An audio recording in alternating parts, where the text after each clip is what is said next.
I'm Samantha Wilson, 34, and 3 days before Thanksgiving my phone pinged with a text that shattered my world. "We think it's best if you don't join us this year," my mother wrote. "The holiday will be easier without your attitude." I stared at my screen, unable to breathe. Excluded from my own family Thanksgiving, but nothing could have prepared me for what happened on Thursday afternoon when my doorbell rang. There stood my 8-year-old Grandma Irene, dressed in her Sunday best, with a sleek black limousine waiting behind her. "If they don't want the best person in the family at their table," she announced, "then I'll be sitting at yours instead." Before I dive into my story, where are you watching from today? If my grandmother's boldness made you smile, hit that like button and subscribe to follow my journey. Trust me, you'll want to see how this holiday drama unfolds. It gets even crazier from here. To understand why being excluded from Thanksgiving cut so deep, you need to know where I came from.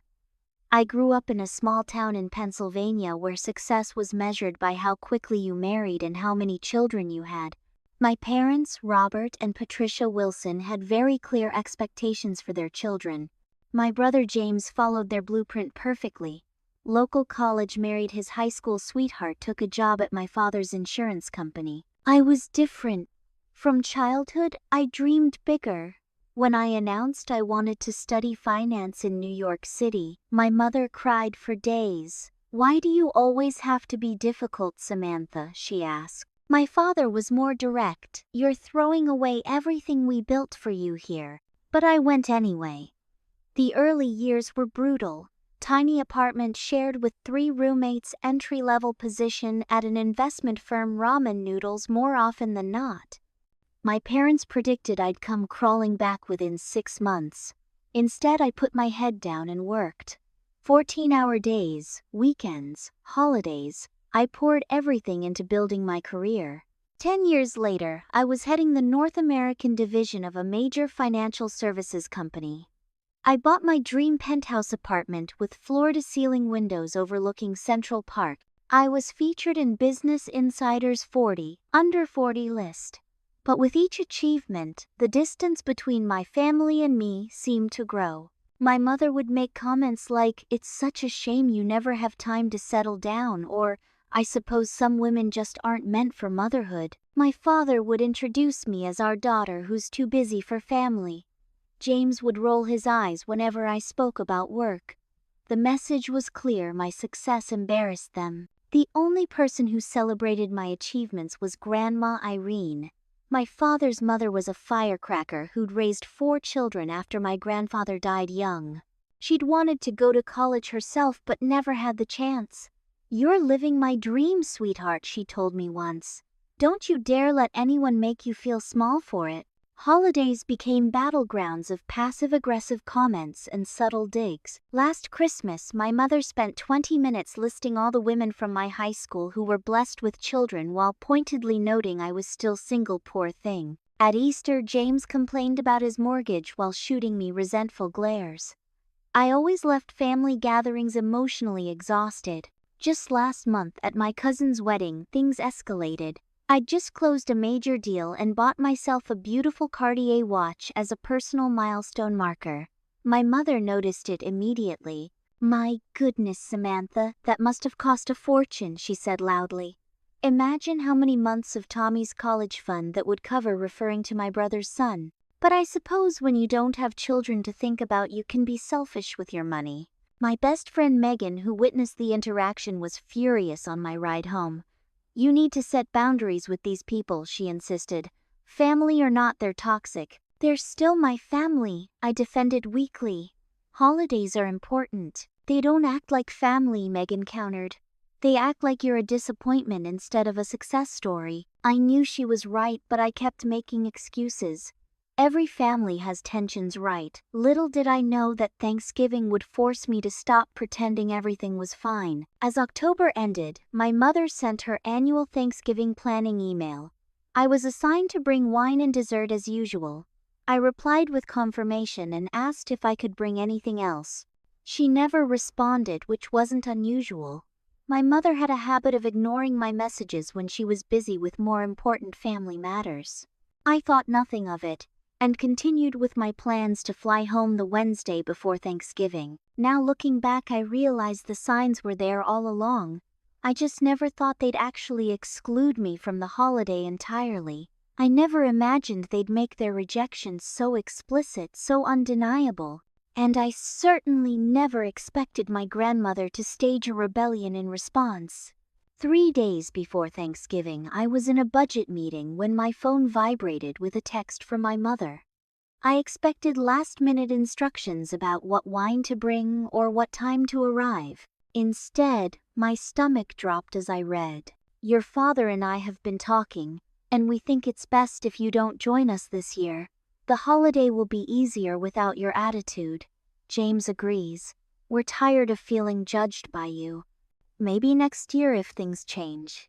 I excused myself from the meeting and locked myself in the bathroom. Surely there was some mistake. I called my mother immediately, but it went straight to voicemail. I tried my father, same result. I texted back, "Mom, what are you talking about? What attitude? I've already booked my flight for Wednesday." 20 minutes later, her reply came through. "You know exactly what I mean, Samantha. You always act like you're better than us with your fancy job and city apartment." James said, "You laughed at our house last time you visited, said it was quaint, like it was some kind of insult. We don't need that energy at our Thanksgiving." I was stunned. I had never said anything remotely like that.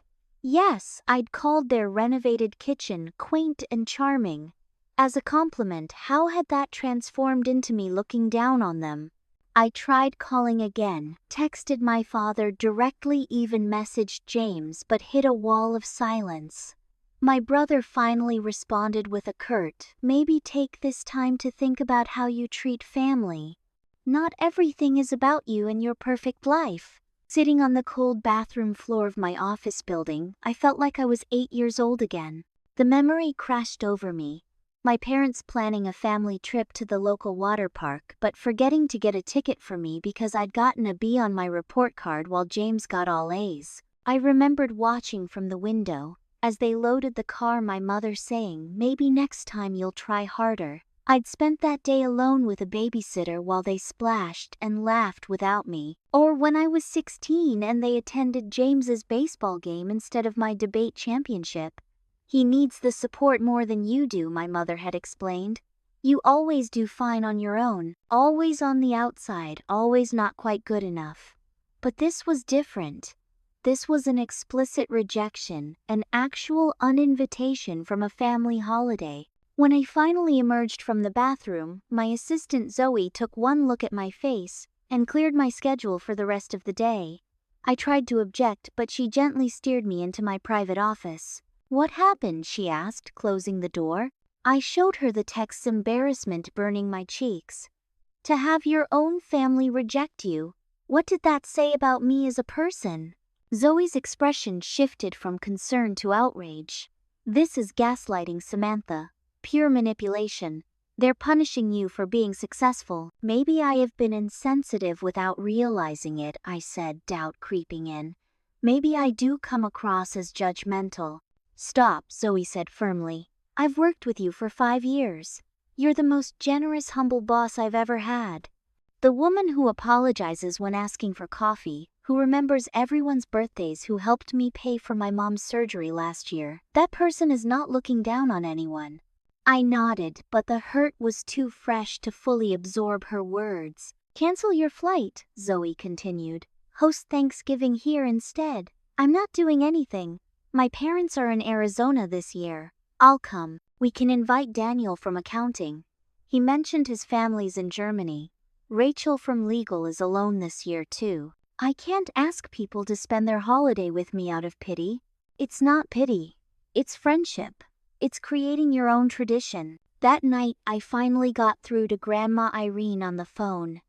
Her outrage was immediate and fierce. "They did what?" she thundered. "Robert Wilson, I raised you better than this." I could hear her pacing her cane, thumping against the hardwood floors of the house she'd lived in for 50 years. "Grandma, it's okay," I tried to soothe her. "I'll be fine." "It most certainly is not okay," she snapped. And you know what else isn't okay? The lies your brother has been spreading. My heart sank. What lies? Grandma Irene didn't hold back. James had been telling our parents for months that I mocked their lifestyle behind their backs. He claimed I'd made fun of Dad's small-town insurance business to my rich city friends, that I'd called Mom provincial and backwards. None of it was true, not a single word. But why would he do that? I asked, bewildered. Grandma sighed. Money, my dear. He's in trouble. Gambling debts, from what I gather. He's positioning himself as the devoted son while painting you as the villain. I think he's after your inheritance. The revelation hit me like a physical blow. My own brother systematically turning my parents against me. The hurt was quickly hardening into anger. What are you going to do for Thanksgiving now? Grandma asked. I might host something at my place, I said uncertainly. Some friends from work. There was a long pause on the line. Samantha, Grandma said finally, her voice firm with decision. Set an extra place at your table. I'll be there. After the call with Grandma Irene, I sat on my balcony watching the city lights, still unsure if she was serious about coming to New York for Thanksgiving. It seemed impossible. She'd never missed a holiday at my parents' house. But something in her voice had sounded determined. The next morning I made a decision. If I was going to host Thanksgiving, I would make it spectacular. Not out of spite, not to prove anything to my family, but for myself. And for the people who actually wanted to be with me. My penthouse was the perfect setting, a space I'd worked hard to create. Floor-to-ceiling windows showcased the Manhattan skyline and Central Park's autumn foliage. The open-concept living and dining area could easily accommodate 10 people. The kitchen was a chef's dream, though I rarely had time to use it properly. I called Zoe from the car on my way to work. I need your help planning a last-minute Thanksgiving dinner. I'm already on it, she replied, and I could hear her typing. I've got calls into 3 different catering companies that might still have availability. I'm thinking we need food for 8 to 10 people. Who else would come besides you and me? Daniel from accounting already said yes when I mentioned it might be happening. Rachel from legal too. My roommate Kylie has nowhere to go. That's 5. Your friend Megan, she's with her boyfriend's family in Connecticut, I said. But my grandmother might come, and possibly my Uncle Bill. I wasn't sure about the latter, but something told me my father's brother might break ranks once he heard what happened. Perfect. That's potentially 7. A nice, intimate gathering. By lunchtime, Zoe had secured Manhattan's hottest farm-to-table catering company. They'd had a cancellation and could fit us in. The owner is a fan of yours after that Women in Business panel you did last spring, Zoe explained. She's designing a special menu. That afternoon I left work early and went to Bloomingdale's, spending a small fortune on table settings. Elegant bone china with a subtle gold rim, crystal glassware, silk napkins in a rich burgundy, and a stunning centerpiece of fall flowers. I found myself enjoying the process, realizing I'd never really entertained properly in my own home before. Back at my apartment, I was arranging the new purchases when my phone rang. Private number. Samantha Wilson. I balanced the phone between my ear and shoulder while unwrapping crystal wine glasses. What the hell do you think you're doing? My father's voice was tight with anger. Dad, I've been trying to reach you. Don't play innocent. Your grandmother just announced she's skipping our Thanksgiving to go to New York, to your place, after we specifically told you we needed a break from your attitude. I set down the glass I was holding. I didn't ask her to come, Dad, she offered. And you didn't think to discourage her. She's 78 years old, Samantha. She can't travel alone on Thanksgiving. First, Grandma Irene is perfectly capable of traveling. Second, why would I discourage the only family member who actually wants to see me? You're unbelievable, he growled. Always have to make everything about you. Your mother is in tears. The unfairness stung. You uninvited me from a family holiday with no explanation beyond vague accusations, and I'm the one making it about me. We told you why. You told me nothing. Mom said something about my attitude and claimed I think I'm better than everyone. Based on what things James said, I supposedly said, "Did anyone bother to ask me if they were true?" The line went quiet for a moment. Then James is on his way home. I'm putting him on speaker. I heard shuffling, then my brother's voice. "Hey princess, having a tantrum because you can't get your way for once?" "James." I kept my voice level. "Did you tell mom and dad that I made fun of their house?" "You did. You called it quaint. In that condescending voice of yours." "I said the new kitchen was charming and quaint. As a compliment." "That's not how it sounded to anyone with normal person ears instead of rich bitch ears." "James, my father's reprimand was half-hearted at best." "What about the rest?" I pressed. "Did you tell them I mock dad's business to my friends, that I called mom provincial?" A telling pause. "You're always putting on airs. Those are yes or no questions, James. This is exactly the attitude we're talking about." My mother's voice suddenly joined in. "You think you can cross-examine us like we're on trial? We're your family. Then act like it." The words burst from me. Family doesn't exclude. Family doesn't spread lies. Family doesn't make someone feel like an outsider for being successful. "No one's jealous of your money," James sneered, though I hadn't mentioned jealousy. "Grandma is welcome to go to your fancy city Thanksgiving," my mother said coldly. "I hope you're both very happy." The call ended. I stood in my beautiful apartment, surrounded by expensive Thanksgiving decorations, feeling hollowed out. For a brief moment, I considered canceling everything. What was I trying to prove? But then my phone chimed with a text from Zoe. "Florist found the perfect autumn arrangements. This is going to be amazing." Another text from Daniel in accounting. "Looking forward to Thursday. First Thanksgiving in 10 years not eating alone in my apartment. Thank you for this." I looked around at my home. Not just an expensive penthouse, but the physical manifestation of every late night, every risk taken, every time I'd picked myself up after being knocked down. Why shouldn't I celebrate here? Why shouldn't I create new traditions with people who actually appreciated me? I sent a quick text to Grandma Irene. "Just spoke with Dad. Are you sure about coming here for Thanksgiving? There might be family fallout." Her response came seconds later. "I've survived 2 wars, 4 childbirths, and 50 years of Wilson family drama. A little fallout doesn't scare me. What time should my taxi arrive?" The day before Thanksgiving, my apartment was transformation ready. Zoe had coordinated with the cleaners. The florist had delivered stunning arrangements of burgundy dahlias, golden sunflowers, and russet maple leaves, and the caterers had confirmed their arrival time for tomorrow. Everything was under control. I was reviewing work emails when my doorman called up. "Miss Wilson, your cousin Laura is here to see you." Laura, my father's sister's daughter, had never visited me in New York before. We weren't close. She was a few years younger and had followed the family-approved life script, married young, 3 kids, active in the church. "Send her up," I said, curious. When the elevator opened directly into my apartment, a luxury feature that had made this penthouse irresistible to me, Laura stepped out with wide eyes. "Wow, Sam. This is something else." She turned slowly, taking in the panoramic city views. "When people said you had a nice place, I didn't imagine this." I gave her a quick tour, ending in the kitchen where I offered her wine. She accepted eagerly. "So what brings you to the city?" I asked. "Shopping." "Actually," Laura swirled her wine, not meeting my eyes. "I heard about what happened with Thanksgiving. It's all anyone in the family is talking about." "I'm sure it is," I said dryly. "I think it's awful how they're treating you," she said, leaning forward. "Mom and I had a huge fight about it.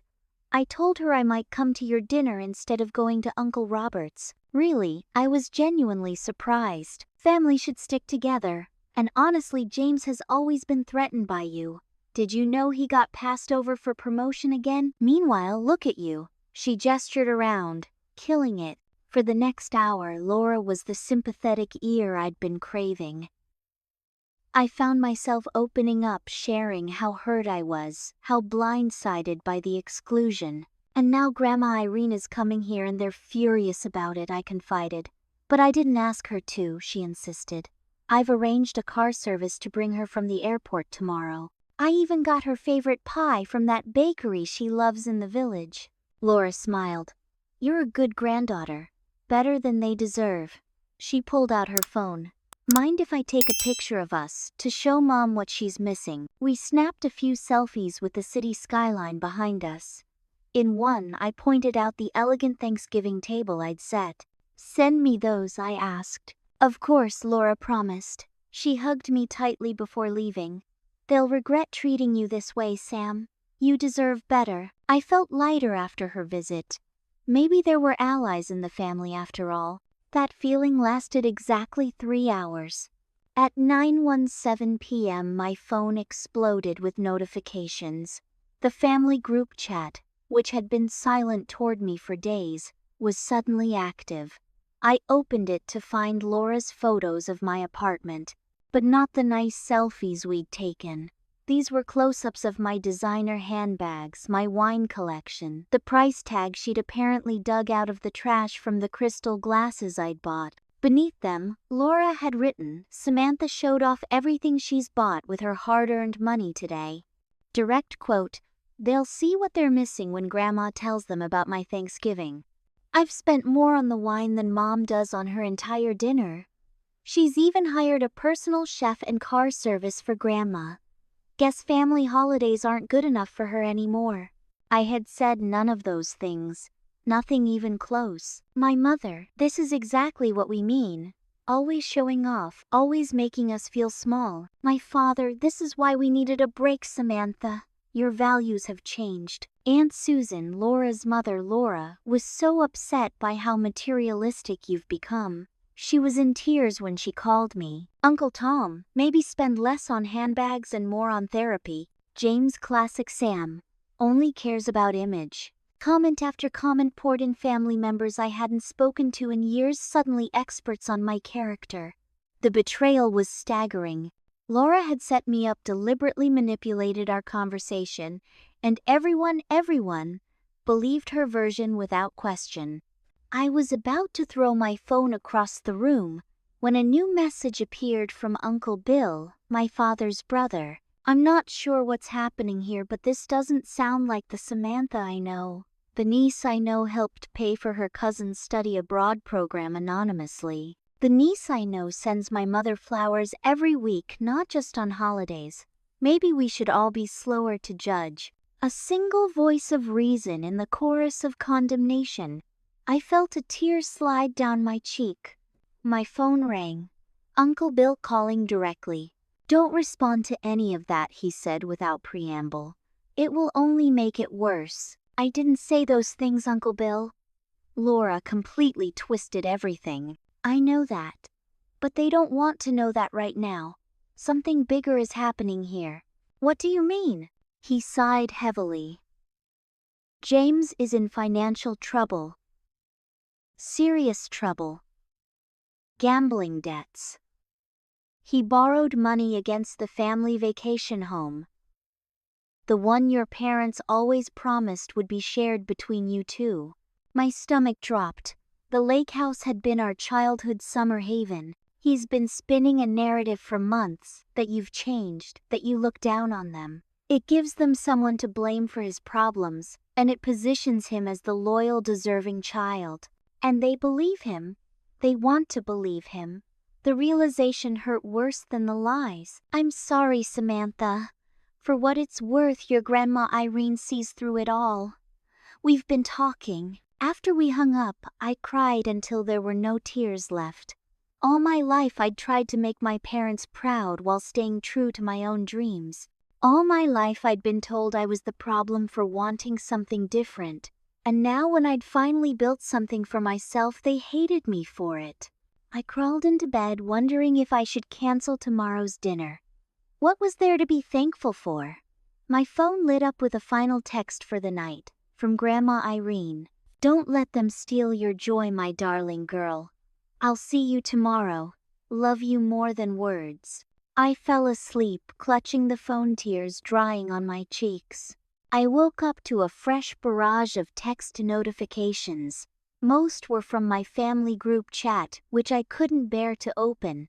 One, however, was a direct message from James. "Just so you know, Mom and Dad have decided you're not welcome at Christmas either. Congrats on ruining the holidays for everyone with your selfishness.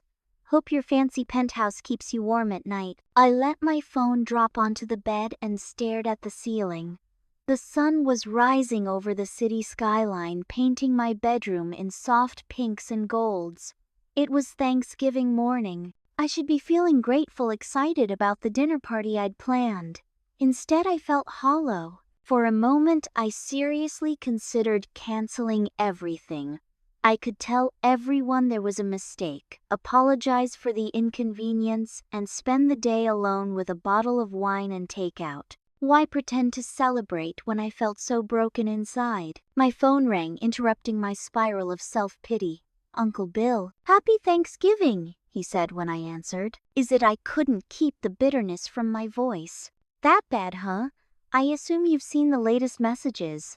"Just James telling me I'm banned from Christmas too." Uncle Bill's sigh was heavy with frustration. "There's something you should know, Samantha. The real reason all this is happening now."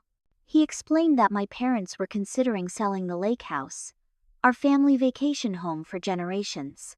They needed money to help James with his gambling debts, which were apparently much worse than anyone had realized. "The thing is," Uncle Bill continued, "the house isn't just theirs to sell. Your grandparents will specified it would be shared among their children's families. Your father, me, and your Aunt Susan each own a third. Your father can't sell without our agreement. So what does this have to do with me being uninvited from Thanksgiving? James knows that when Grandma Irene passes, hopefully not for many years, you're set to inherit a significant trust fund, the same trust that helped your grandfather build his business. He's convinced your parents that you don't need the lake house because you're already wealthy, that it should go to him and his children." "But it's not about need," I protested. "That house holds all our childhood memories." "Exactly. But if they can paint you as the villain who abandoned family traditions, who looks down on them from your big city penthouse, it's easier to justify cutting you out of your inheritance." The pieces clicked into place. The sudden accusations, the timing of the holiday exclusion, the eagerness to believe Laura's manipulated version of our conversation. "So none of this is actually about me or my attitude," I said slowly. "It's about money." "Money and jealousy," Uncle Bill confirmed. "Your success threatens the story they've told themselves, that their way is the only right way to live. Every time you achieve something, it challenges their choices." After we hung up, I felt a strange sense of clarity. This wasn't my failure. I hadn't done anything wrong by building a life I was proud of. The realization didn't erase the hurt, but it gave me permission to stop blaming myself. I started cleaning my already clean apartment, a nervous habit from childhood. As I reorganized kitchen cabinets that didn't need reorganizing, I tried to process everything Uncle Bill had told me. The doorbell interrupted my thoughts. Checking my security camera, I was surprised to see Daniel from accounting standing there a full hour before anyone was expected to arrive. "Sorry I'm so early," he said, looking slightly embarrassed as I opened the door. "I brought extra wine and wasn't sure if you needed help setting up." He paused, studying my face. "Are you okay? You look like you've been crying." I hadn't realized the evidence of last night's tears was still visible. "Just family drama," I said, trying to sound casual. "Nothing new." Daniel followed me to the kitchen, setting down the wine bottles. "Want to talk about it? I've got a PhD in family drama. My parents disowned me when I came out, then tried to reconcile years later when they needed money." His tone was matter-of-fact without self-pity. "That's awful," I said, genuinely shocked. He shrugged. "It taught me that sometimes the family you choose is more important than the one you're born into." He gestured around my apartment. "This is a beautiful space, by the way. You've done well for yourself." Something about his straightforward acknowledgement of my success, without judgment or resentment, broke through the last of my defenses. The whole story came pouring out: the exclusion from Thanksgiving, Laura's betrayal, James's manipulation, the lake house situation. Daniel listened without interrupting. You know what the worst part is? I finished. I still crave their approval. After everything, some part of me still wants them to be proud of me. That's not weakness, Daniel said gently. It's human. We're wired to seek connection with our families of origin. But sometimes for our own sanity we have to accept that they're incapable of giving us what we need. As we talked, I felt the heaviness in my chest begin to lighten. Daniel shared more about his own journey to acceptance, the chosen family he'd built over the years. His perspective helped me see my situation with more clarity. Our conversation was interrupted by a call from the car service I'd arranged for Grandma Irene. Miss Wilson, we have a situation. Your grandmother's pickup was scheduled for noon, but when our driver arrived, family members are refusing to let her leave. What do you mean refusing? They've physically blocked her from getting into the car. The driver doesn't want to cause a scene. What would you like us to do? I felt a flash of fury. Tell the driver to wait. I need to make a call. I dialed Grandma Irene's number, my hands shaking with anger. Samantha dear, she answered, her voice tight with frustration. We seem to have a situation here. Are they actually holding you prisoner? Your father took my car keys and your mother canceled my first Uber. Now they're standing in the driveway blocking this nice young man you sent. I could hear shouting in the background. Put Dad on the phone, I demanded. A moment later, my father's angry voice came through. This has gone far enough, Samantha. You're upsetting your grandmother and ruining our family holiday. I'm ruining it. You're the ones holding a 7-8-year-old woman against her will. Don't be dramatic. We're protecting her from an unnecessary trip. She doesn't understand how manipulative you're being. Let me talk to her again. No. She's going to sit down and enjoy Thanksgiving with her actual family, not get dragged to some show-off dinner in the city. The call ended abruptly. I stood frozen, phone in hand, Daniel watching with concern. I need to go get her, I said, already moving toward my bedroom to grab my coat. Wait, Daniel caught my arm gently. Think this through. If things are this heated, showing up will only escalate the situation. He was right. I needed a different approach. My phone rang again. Uncle Bill. I'm at your parents' house, he said immediately. It's a mess here. Your father and James are blocking the driveway. Your grandmother is furious. What should I do? I have an idea. Give me 30 minutes. As I waited anxiously, the caterers arrived and began setting up. Zoe texted that she was on her way. The pieces of the beautiful Thanksgiving I'd planned were falling into place, but all I could think about was Grandma Irene trapped in that house of hostility. My phone pinged with a text from Uncle Bill. Operation Grandma Liberation successful. Created a distraction while she slipped out the back door with my wife. Driver is meeting them at the corner. ETA to your place about 90 minutes. Relief flooded through me quickly, followed by dread as my phone rang again. My parents' number. What have you done? My mother's voice was ice cold. I haven't done anything. Grandma made her choice. You've turned her against us. Just like you've turned Uncle Bill against us. No one turned anyone against you, I said tiredly. People are just seeing the truth. The truth, her laugh was bitter. The truth is, you've always thought you were too good for this family. The truth is, you abandoned us for your fancy New York life. The truth is, I heard my father in the background. Tell her about the will. My mother's voice hardened. Your father wants you to know you're being removed from the will. Everything will go to James and his children. People who actually care about family. The threat was meant to devastate me, but instead I felt an odd sense of freedom. If that's your decision, I can't stop you. But using inheritance as a weapon doesn't hurt me nearly as much as you think it does. After the call ended, I sat on my sofa, strangely calm. The doorman called up. Miss Wilson, there's a James Wilson here insisting on coming up. He says he's your brother. My heart raced.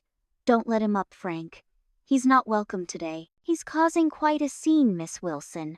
Security is handling it, but you should know he's threatened to wait in the lobby until your grandmother arrives. Call the police if necessary, I said firmly. He's not to come near my apartment or my grandmother. The next hour passed in a blur. The rest of my guests arrived. Zoe, her roommate Kylie, Rachel from legal, and 2 other friends who'd accepted my last-minute invitation. The apartment filled with conversation and laughter. The caterers set out gorgeous appetizers. Everything looked perfect, but I couldn't relax until I knew Grandma Irene was safe. When the security desk finally called to say she had arrived, I nearly cried with relief. "Any sign of my brother?" I asked anxiously. "He left after the police arrived, Miss Wilson. Your grandmother is on her way up now." The elevator doors opened, and there she stood. My tiny, fierce grandmother, perfectly poised in her best Thanksgiving outfit, a vintage Chanel scarf around her neck. Her eyes sparkled with the thrill of rebellion. "Well," she announced to the room at large, "that was the most excitement I've had since your grandfather proposed to me at the World's Fair." "Grandma, what happened?" I asked, helping her to the most comfortable seat in the living room. My guests discreetly moved to the kitchen to give us privacy, though I could tell they were dying of curiosity. Grandma Irene's eyes gleamed with mischief as she recounted her great escape in dramatic detail. "It started last night," she explained, accepting a glass of champagne from me. "After that ridiculous group chat episode." "Yes, I saw it all. I announced I would be spending Thanksgiving with you instead. Your father nearly had a coronary." She described the escalating tension as the morning progressed. My parents had tried every manipulation tactic in their arsenal: guilt, anger, even fake health concerns. "Your mother actually clutched her chest and claimed I was giving her palpitations," Grandma laughed. "The same woman who runs 5 miles every morning." When none of that worked, they'd resorted to more direct measures. My father took Grandma's car keys while she was in the bathroom. When she called an Uber, my mother canceled it using Grandma's phone while she was getting her coat. "That's when I called Bill," she said. "I knew I needed reinforcements." When my car service arrived, James and my father physically stood in front of the vehicle, refusing to let it up the driveway. That was when Uncle Bill implemented what he called Operation Grandma Liberation. He started shouting that someone had hit his car in the street. Grandma chuckled. Everyone ran out front to look. Meanwhile, his wife Charlotte snuck me out through the back gate where another car was waiting at the end of the block. She leaned forward, lowering her voice conspiratorially. "I haven't had this much fun in decades." I didn't share her amusement. "They had no right to try to keep you there against your will." "Oh, I was never worried," she waved dismissively. "I raised your father. Remember, I know all his tricks." Her expression softened.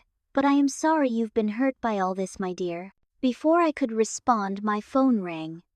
Another unknown number. "Samantha Wilson," I answered cautiously. "This is Officer Reynolds, NYPD. I'm downstairs in your building lobby. Your parents are here demanding to see you and your grandmother. They're claiming elder endangerment." My blood ran cold. Elder endangerment. She's a competent adult who made her own choice to come here. "I understand that, ma'am. I'm just informing you of the situation. They're quite insistent." "Officer Reynolds, my grandmother is perfectly fine and came here of her own free will. My parents have no legal right to force her to go with them." That's what I explained to them. "However, they're refusing to leave without speaking to both of you." I covered the phone and explained the situation to Grandma Irene. "Oh, for heaven's sake," she huffed, holding out her hand for the phone. "Let me handle this." She spoke with remarkable authority for a woman of her size and age. "Officer, this is Irene Wilson. I am 78 years old, of sound mind, and have not been coerced or endangered in any way. I chose to spend Thanksgiving with my granddaughter. My son and his wife are creating a disturbance because they cannot control me. I would appreciate it if you would remove them from the premises." She handed the phone back, looking satisfied. "Your grandmother is quite convincing," Officer Reynolds said, sounding impressed. "However, your parents are still demanding to come up. They are not welcome in my home today," I said firmly. "Please remove them if they won't leave voluntarily." As I ended the call, my phone immediately rang again. My father. "How dare you have the police threaten us?" he shouted without preamble. "You're the one who called them with false accusations," I countered. Grandma is here because she wants to be. You've turned her against us just like you've turned Bill against us. Your mother is in tears in the lobby of your building. Is that what you wanted? I took a deep breath, trying to maintain my composure. What I wanted was to be included in family holidays. What I wanted was not to be lied about and manipulated. What I wanted was for my achievements to be celebrated, not resented. But clearly that was too much to ask. You've always been selfish, he spat. Always thinking only about yourself. We gave you everything. Except acceptance, I said quietly. Except unconditional love. In the background, I could hear my mother's voice rising hysterically. Then James slurring slightly. Tell her we know what she did with Uncle Bill's business. My stomach dropped. Uncle Bill and I had kept that private deliberately. What's James talking about? I asked, though I already knew. Don't play innocent, my father growled. We know you invested in Bill's business expansion. The money that should have gone to help family is going to him instead. 2 years ago, Uncle Bill had needed capital to expand his construction company. He'd approached my parents first, but they'd refused, saying business and family shouldn't mix. He was about to take a high-interest loan when I offered to invest instead. The company had thrived, and my investment had already paid substantial dividends. We'd kept it between us, knowing my parents would disapprove. That was a private business transaction between consenting adults, I said carefully. It has nothing to do with today. It has everything to do with today. You're trying to buy the family's loyalty. That's absurd. We're coming up, he interrupted. The security guard knows me. He'll let us in. No, he won't, I said firmly. I've already instructed building security that you're not welcome today. If you try to force your way up, you'll be arrested for trespassing. There was a shocked silence then. You would have your own family arrested on Thanksgiving.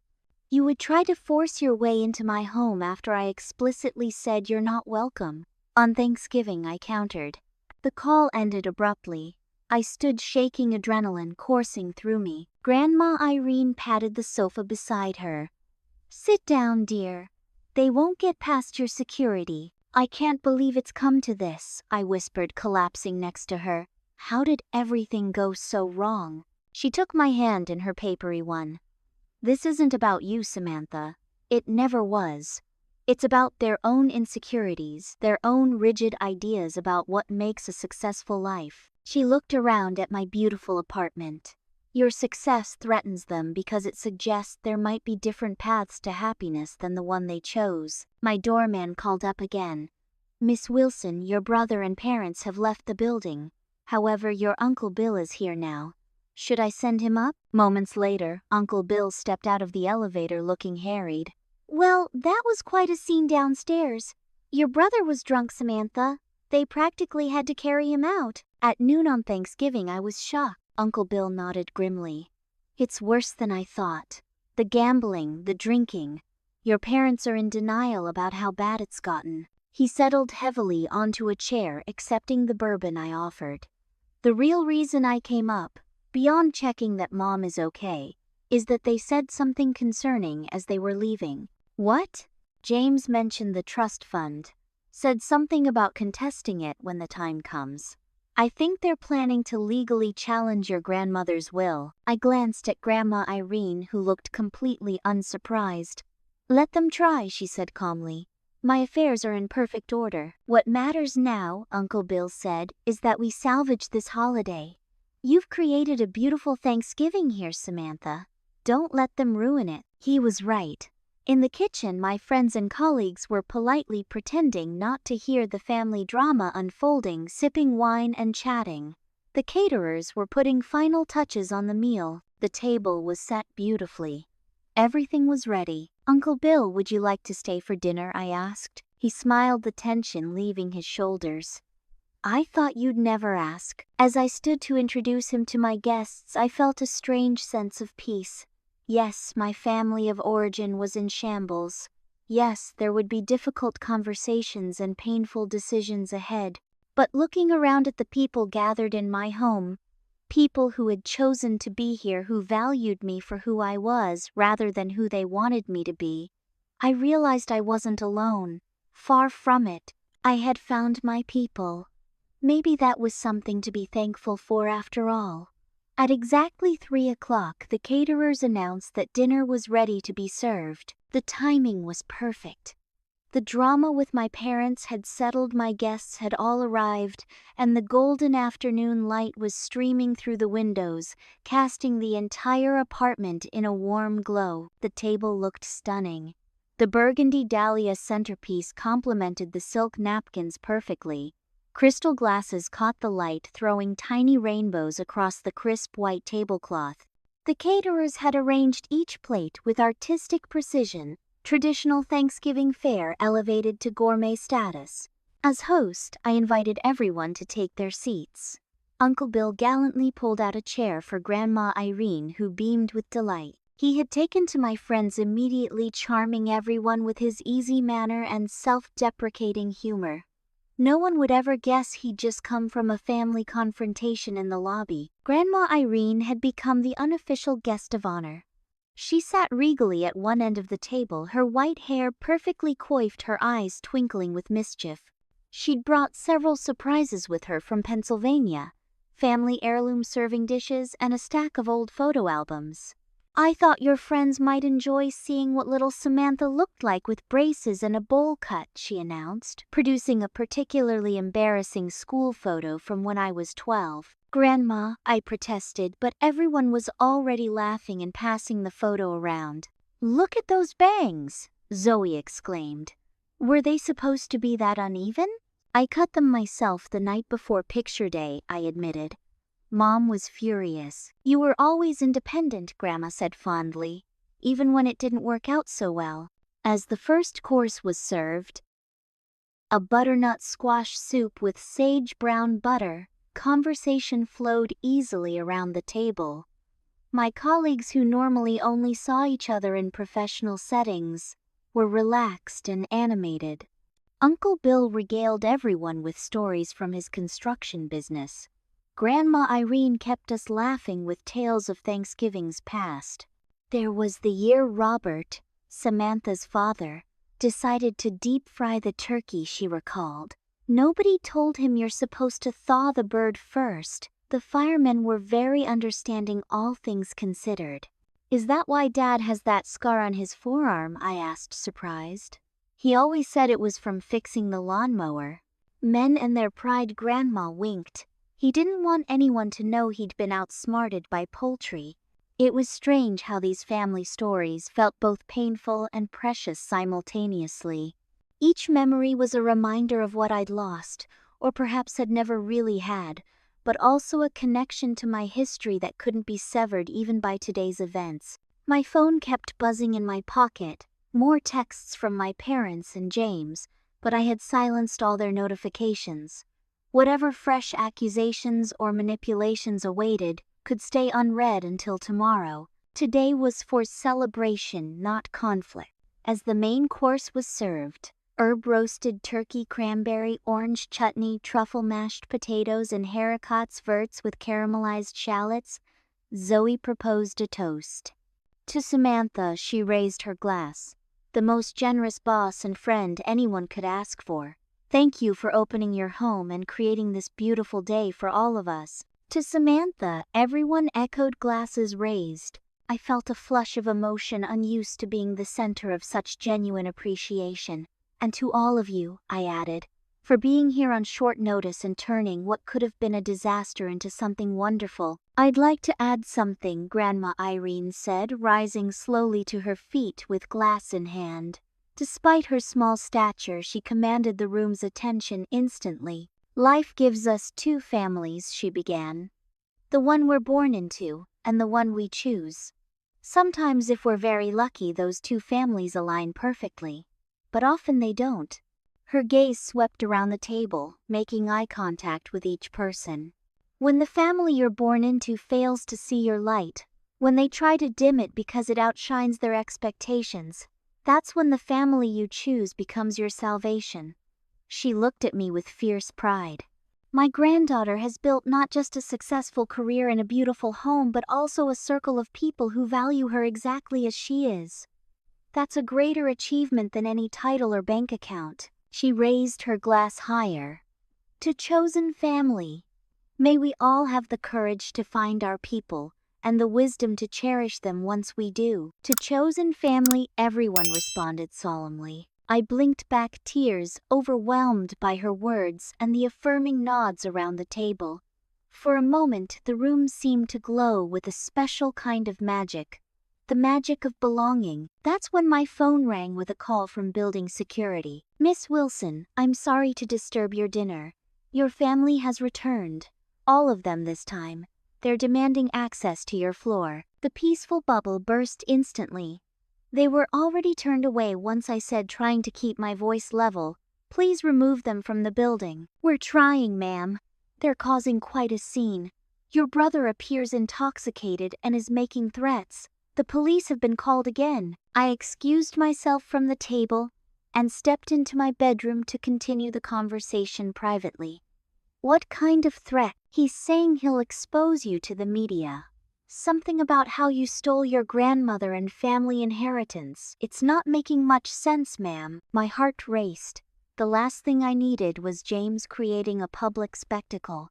My company was conservative. A messy family scandal could damage the professional reputation I'd worked so hard to build. I'll come down, I decided. Maybe I can defuse the situation. Absolutely not, Uncle Bill said firmly from the doorway. I hadn't realized he'd followed me. That's exactly what they want, to disrupt your dinner and make you look bad in front of your guests. But if James makes a scene, let him, Uncle Bill said. Security cameras will show he was the aggressor. You have witnesses that your grandmother came here willingly. You've done nothing wrong, Samantha. My bedroom door opened wider as Grandma Irene joined us. What's happening now? I explained the situation. Her expression hardened. William, she addressed her son by his full name, go downstairs and tell your brother that if he doesn't leave immediately, I'm changing my will tonight. Everything, the trust fund, the lake house share, all of it, goes directly to Samantha. Uncle Bill's eyebrows shot up. Mom, are you sure? I've never been more certain of anything, she said firmly. I've watched this family mistreat my granddaughter for years, making her feel less than for following her dreams. I won't stand for it anymore. The determination in her voice was unmistakable. This wasn't an empty threat. This was a woman who had made up her mind. Uncle Bill nodded. I'll deliver the message. After he left, I turned to Grandma Irene. You don't have to do that. This isn't about money for me. I know that, dear. That's precisely why you deserve it.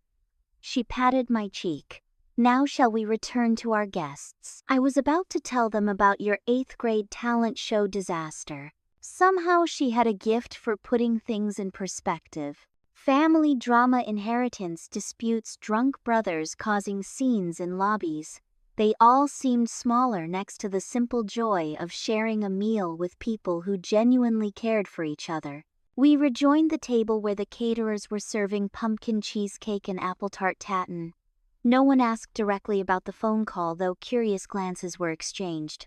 Grandma smoothly redirected attention by producing a particularly mortifying photo of me in a 1990 seconds era dance recital costume. The sequins were falling off throughout the entire routine, she explained to my captivated audience. By the finale, she looked like she was molting. As laughter filled the room, my phone buzzed with a text from Uncle Bill. Situation handled. James removed by police. Parents left willingly after Mom's message delivered. Enjoy your dinner. Back soon. I felt a weight lift from my shoulders. At least for the rest of today, we could eat, drink, and be genuinely merry without further interruption. Looking around at the warm, happy faces of my guests, my chosen family, I realized that despite everything, this was turning out to be the most meaningful Thanksgiving of my life. Uncle Bill returned just as coffee was being served. He slipped back into his seat beside Grandma Irene, giving me a subtle nod that all was well. The dinner had progressed to that perfect stage of satiated contentment. Everyone slightly overfull, relaxed with good food and wine, conversation flowing easily between newfound friends. Daniel from accounting was sharing a hilarious story about his first job out of college, and I was laughing so hard my sides hurt. For the first time all day, I'd completely forgotten about the family drama unfolding miles away. This was what holidays should feel like: warm, accepting, joyful. That's when the building security manager called again. I excused myself and took the call in the kitchen. "Miss Wilson, I'm very sorry to bother you again," he began, his professional tone tinged with stress. "Your parents have returned with what appears to be a family lawyer. They're insisting it's an emergency regarding your grandmother's welfare. They have some document they claim gives them authority." My stomach dropped. "That's impossible. My grandmother is of sound mind and made her own decision to be here." "I understand, ma'am. We've explained that repeatedly. However, they're threatening legal action against the building if we don't at least verify her condition." I pinched the bridge of my nose, feeling a headache forming. "What exactly are they asking for?" "They want to come up and see her. The lawyer is suggesting some kind of wellness check." Again, we've explained our policy about uninvited guests, but they're creating a difficult situation in the lobby. I could hear raised voices in the background of the call. This was escalating beyond a family squabble. "Let me consult with my grandmother," I said finally. "I'll call you back in 5 minutes. I returned to the dining room and quietly explained the situation to Grandma Irene and Uncle Bill. To my surprise, Grandma looked more annoyed than concerned. "For heaven's sake," she huffed. "This is ridiculous. Let them come up." What Uncle Bill and I spoke in unison. "I'm tired of this nonsense," she declared. "Let's end it once and for all. They want a confrontation. Fine. Let them have it, on our terms in front of witnesses." Uncle Bill looked doubtful. "Mom, this could get ugly." "It's already ugly, William. But now we have the home court advantage." She gestured around the table at my friends and colleagues. "Let them try their manipulation tactics in front of these nice people. Let's see how that works out for them." I hesitated.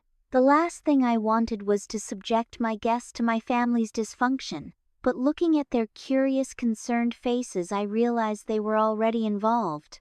They'd witnessed the phone calls, the security updates, my obvious distress. Perhaps transparency was the best approach. "I'm so sorry about this," I addressed the table. "My parents and brother are downstairs demanding to see my grandmother. They're claiming some kind of welfare concern which is completely fabricated. Grandma has suggested letting them come up to resolve this once and for all." To my surprise, no one seemed put off by the drama.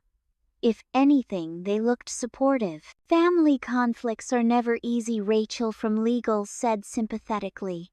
"But sometimes a direct confrontation is the only way forward." "I'd be happy to state for the record that your grandmother appears perfectly content and competent," Daniel offered.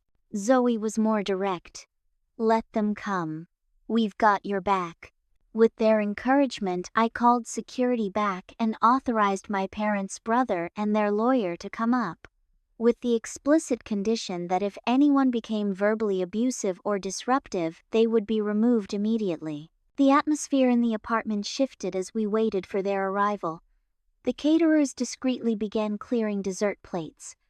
My guests remained seated around the table in a show of solidarity that touched me deeply. Grandma Irene sat regally at the head of the table, looking completely unfazed. The elevator pinged and the doors slid open to reveal my parents, James, and a thin man in an expensive suit I didn't recognize. For a moment, no one moved.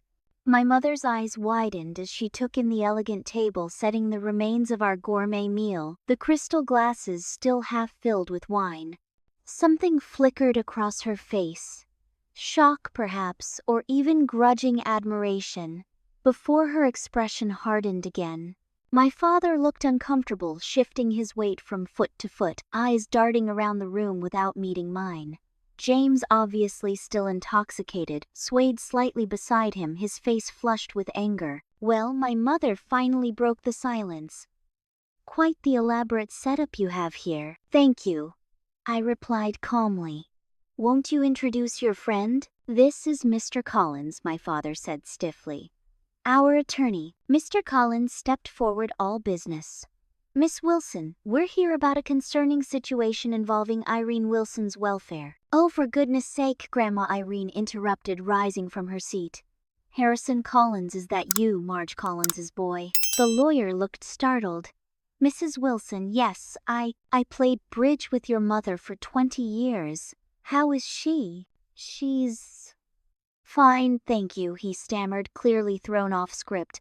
And now you're helping my son harass me on Thanksgiving. Grandma continued, her voice deceptively sweet. I wonder what Marge would think of that. Mr. Collins had the grace to look embarrassed. Mrs. Wilson, there have been concerns raised about undue influence. The only undue influence I've experienced today, Grandma cut in sharply, was when my son and grandson physically prevented me from leaving their house to attend the Thanksgiving dinner of my choosing. James stepped forward, pointing an unsteady finger at me.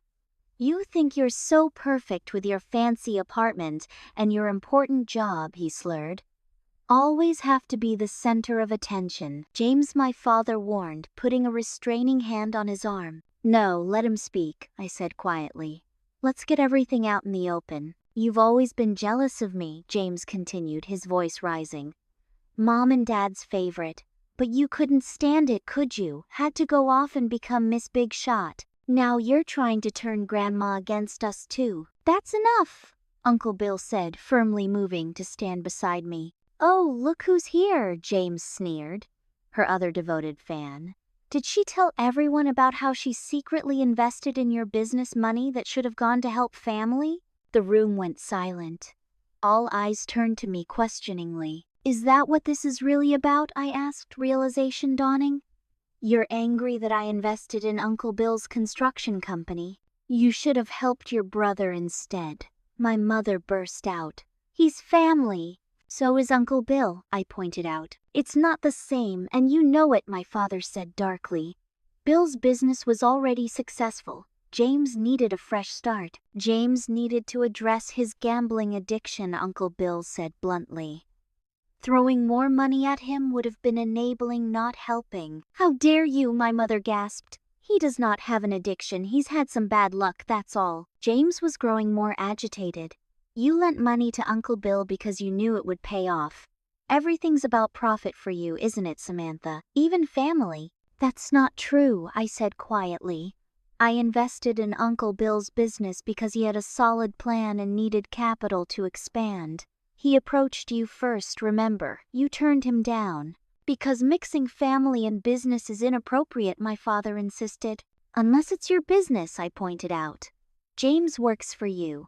You had no problem with that arrangement. My mother turned to Grandma Irene. Mother Wilson, surely you can see what's happening here. Samantha is trying to buy the family's loyalty. First Bill, now you. Grandma Irene looked genuinely offended. Are you suggesting my affection can be purchased? At my age? After all I've lived through? Of course not, my father backpedaled. But you have to admit this elaborate dinner, the limousine service, it's all designed to impress you, to turn you against us. The only thing turning me against you right now is your behavior, Grandma said firmly. Breaking up a Thanksgiving dinner with false claims and legal threats. I raised you better than this, Robert. The lawyer, Mr. Collins, who had been observing the escalating family drama with growing discomfort, cleared his throat. Mrs. Wilson, may I ask directly? Are you here of your own free will without coercion? Young man, I have lived through 2 world wars and buried a husband. Do I look like someone who can be coerced? Grandma fixed him with her steely gaze. I am here because I chose to be here. I will return to my home when I choose to do so. And if anyone tries to interfere with my choices based on my age, they will regret it. Mr. Collins nodded, looking relieved.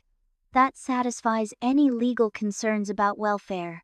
This isn't about legal concerns, James shouted, his control slipping further.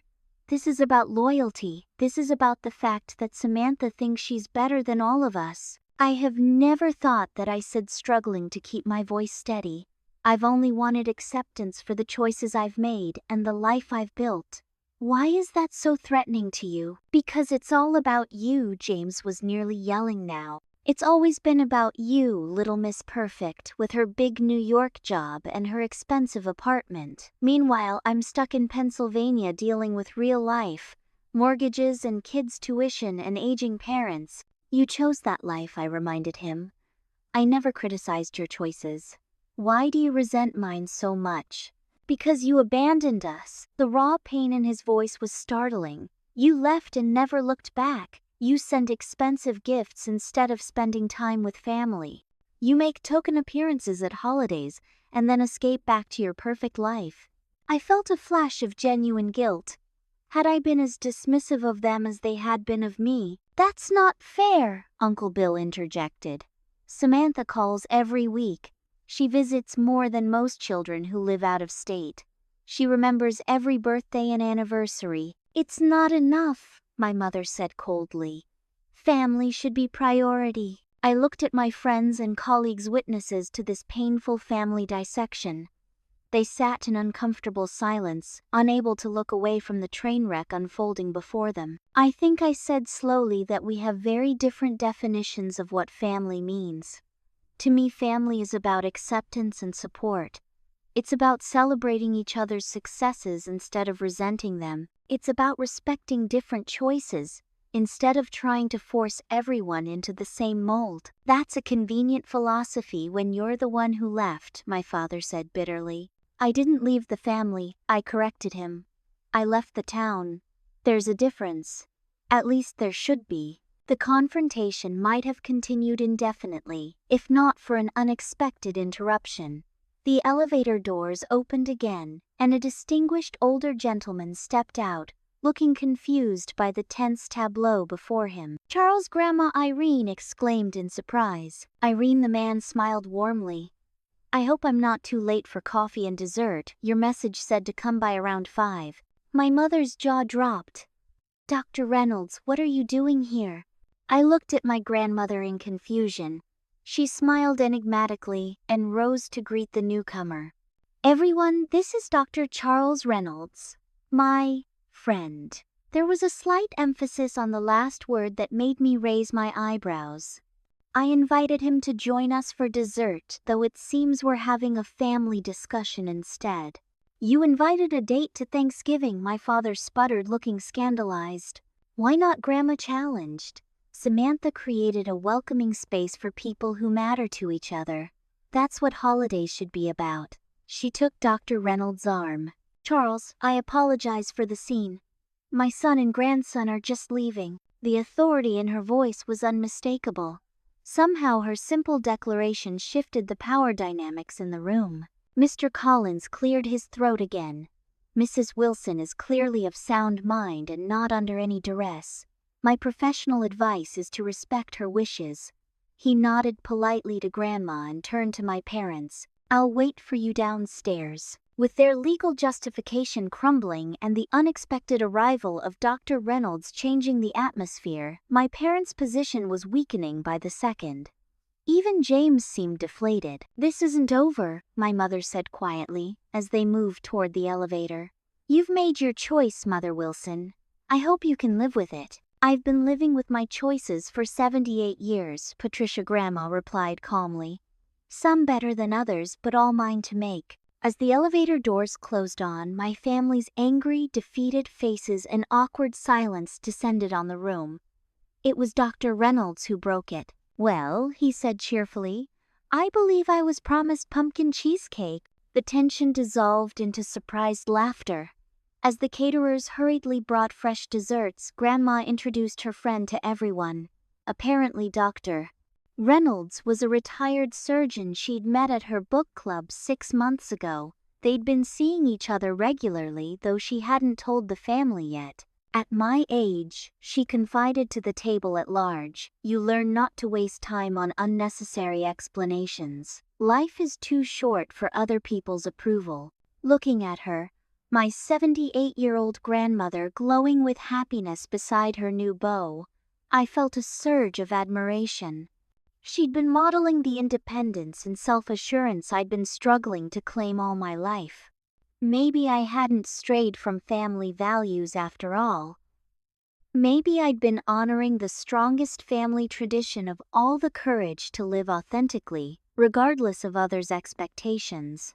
As coffee was poured and conversation gradually returned to normal, I realized that although the confrontation had been painful, it had also been necessary. For the first time, I'd spoken my truth directly to my family instead of swallowing my hurt to keep the peace. Whatever happened next, whether bridges were burned permanently or slowly rebuilt, at least there would be no more pretending. And that perhaps was the greatest gift of this most unusual Thanksgiving. The morning after Thanksgiving dawned clear and crisp. I woke early, the events of the previous day swirling through my mind as I made coffee and watched the sunrise paint the city skyline in shades of pink and gold. Grandma Irene had stayed overnight in my guest room, as had Uncle Bill. After everyone else departed, including Dr. Reynolds, who had charmed us all with his wit and obvious affection for my grandmother, the three of us had stayed up late talking more honestly than we ever had before. "I should have stood up for you sooner," Uncle Bill had confessed, nursing a final glass of bourbon. "I saw how they treated you, how they diminished your accomplishments, but I stayed silent to keep the peace. We all did what we thought was best at the time," I'd assured him, including me. I tried so hard to win their approval that I never questioned whether I actually needed it. Grandma had watched us thoughtfully. "Family patterns are powerful things," she observed. "They repeat across generations until someone has the courage to break the cycle." Now, as I sipped my coffee in the quiet morning light, I wondered if yesterday's confrontation had finally broken our family's toxic pattern, or simply shattered the family beyond repair. My phone buzzed with a text from Zoe, just checking in after yesterday's family drama extravaganza. "You holding up okay?" I smiled at her concern. "All good," I typed back. "Having breakfast with Grandma and Uncle Bill soon. Thanks again for everything." I was setting out bagels and fruit when Uncle Bill emerged from the second guest room, looking remarkably rested for someone who had consumed as much bourbon as he had. "Morning," he yawned, accepting the coffee I offered. "Grandma's up too. She's on the phone with Dr. Charming." As if on cue, Grandma Irene appeared, still in her silk pajamas, tucking her phone into her pocket with a satisfied smile. "Good morning, my dears. What a glorious view. I could get used to this." We settled around the kitchen island, the comfortable silence of family who don't need to fill every moment with words. Finally, Uncle Bill addressed the elephant in the room. "I got a text from your father this morning," he said carefully. "He's still angry, but I think the initial explosion has passed." "What did he say?" I asked, trying to sound casual. "Not much. Just that he and your mother need time to process everything. James apparently has a massive hangover and remembers only parts of his performance." "Small mercies," Grandma muttered. I pushed a blueberry around my plate. "Do you think they'll ever forgive me?" "Forgive you?" Uncle Bill looked genuinely confused. "For what exactly? Having a successful career, hosting a beautiful Thanksgiving, standing up for yourself after years of subtle put-downs, for not being who they wanted me to be," I said quietly. Grandma reached across the table and took my hand. "My darling girl, you have nothing to be forgiven for. If anything, they should be asking for your forgiveness." "They won't," I said, stating the obvious. "Probably not," she agreed. "At least not explicitly. But that doesn't mean things can't change." Uncle Bill nodded. "Family relationships evolve, Samantha. Yesterday was a necessary rupture. Now there's a chance for something healthier to grow in its place." "What if it doesn't?" I voiced my deepest fear. "What if this is the end of my relationship with my parents?" Grandma's expression was gentle but firm. "Then you will survive. You will continue to build your life with people who truly see and value you. And you will know that you did everything you could." We were interrupted by a call from the doorman. "Miss Wilson, there's an Uber driver here with some luggage for your grandmother. Says you're expecting him." I looked at Grandma in confusion. She smiled mysteriously. "I took the liberty of having my things sent over from your parents' house. I hope that's all right." Your things, I echoed. Just a few suitcases. Enough for an extended stay. She sipped her coffee nonchalantly. I've decided to spend December in New York. Charles has offered to show me the city during the holiday season. Grandma, that's wonderful, I exclaimed. But where will you stay? Hotels are incredibly expensive during December. Actually, she set down her cup, suddenly looking uncertain. I was hoping I might stay here for a few days while I apartment hunt. There's a lovely building with short-term furnished rentals just 3 blocks from here. Charles looked into it for me. Apartment hunt. You're moving to New York. Uncle Bill looked as shocked as I felt. Not permanently, she clarified. Just for the winter months. I'm thinking of it as a, what do they call it, a snowbird arrangement, but in reverse. Summers in Pennsylvania, winters in New York. But your house, Uncle Bill began, is too big for one person and filled with memories that sometimes weigh heavily, she finished. I've been rattling around there since your father died, William. It's time for a change. The decisiveness in her voice was familiar. It was the same tone I'd used when announcing my move to New York all those years ago. The Wilson women, it seemed, shared more than just physical resemblance.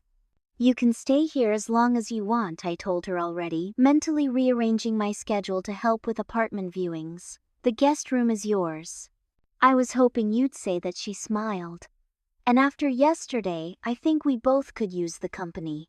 We spent the rest of the morning planning her New York adventure.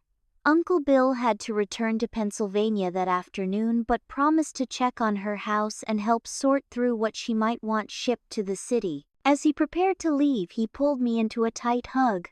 I'm proud of you, Samantha. Not just for your success but for your strength. Standing up to family is often harder than standing up to the whole world. After he left Grandma and I ventured out into the crisp November air for a walk through Central Park. The autumn leaves crunched beneath our feet as we strolled arm in arm, admiring the last vibrant colors of fall. I've been thinking, Grandma said, as we paused to watch children sailing toy boats on the conservatory water, about what happened yesterday with your parents and James. I tensed, bracing for more family analysis. Do you know what the most telling moment was for me? She continued. When they walked in and saw your beautiful home, your lovely friends, the wonderful dinner you'd created. There wasn't a single moment of genuine happiness for you. Not one word of well done or we're proud of you. The observation stung even though I knew it was true. That's when I realized, she said, squeezing my arm, that this pattern would never change unless something dramatic forced it to. Your exclusion from Thanksgiving was painful, but perhaps it was also necessary. How so? It brought everything to a head. It forced the unspoken resentments into the open. Now at least we're dealing with reality instead of polite fictions. We walked a bit further in thoughtful silence. What do you think will happen with Christmas? I finally asked. I don't know, dear. But whatever happens, you won't be alone. She smiled up at me, her eyes crinkling at the corners. You'll have me and Charles and your Uncle Bill, and those wonderful friends who stood by you yesterday. My chosen family, I murmured. Exactly. The people who love you for exactly who you are, not who they wish you would be. A month later, much had changed. Grandma Irene was happily settled in a lovely short-term rental apartment 3 blocks from mine. We had dinner together at least twice a week, and she was flourishing in the city, attending Broadway shows with Dr. Reynolds, Charles, as I now called him, and taking an art appreciation course at the Metropolitan Museum. My parents had maintained a chilly distance, though my mother had sent a brief text when she learned Grandma was staying in New York. I hope you know what you're doing. She's not as young as she thinks she is. James had apologized, not to me directly but through Uncle Bill, for his drunken behavior at Thanksgiving. It wasn't much, but it was something. As for me, I felt strangely at peace. The constant background anxiety of trying to please my parents while staying true to myself had lifted.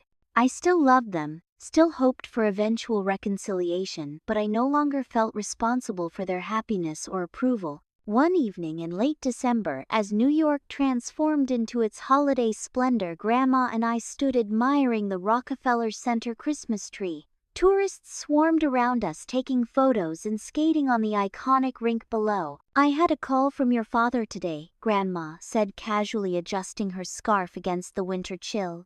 My heart skipped. "Oh.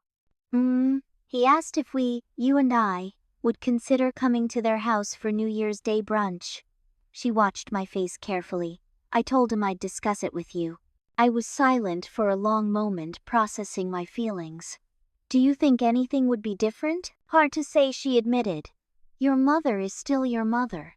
But the fact that your father called instead of her suggests he might be ready for some changes. What do you think we should do?" Grandma smiled, linking her arm through mine. "I think we should make our own New Year's brunch here in the city.